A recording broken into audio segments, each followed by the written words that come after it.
Okay, this seems to be the only way that I'm going to get this to work. So, sorry for the lack of professionality here.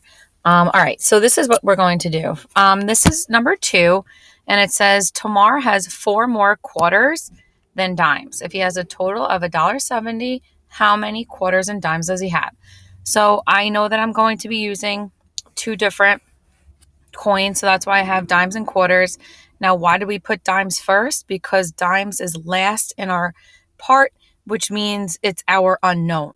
So that's our first thing. That's our X. That's why they have the X here. Now we are going to put the coin value, which is 0.10.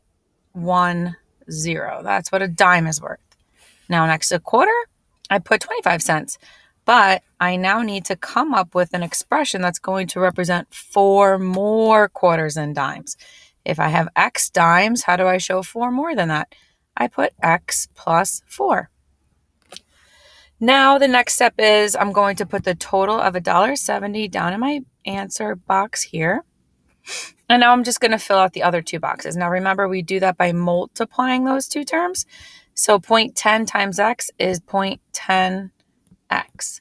And then 0.25 times X plus 4, you're going to have to use parentheses here because it's an expression and not just a monomial, it's a binomial. So it's 2 terms, so you have to show that you are going to be using it. You're going to be distributing it. So the next thing is we're going to come up with our equation. Our equation is we add these 2, and it's going to equal the total amount of coins.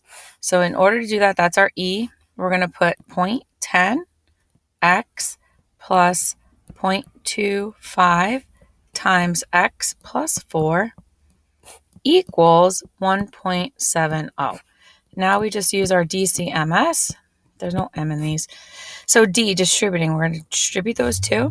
We get 0.10X plus 0.25 times X is 0.25X. 0.25 times 4, use your calculator. It comes out to 1 equals 170.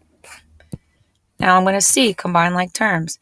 Here are my like terms. I'm going to get 0.35x plus 1 equals 1.70.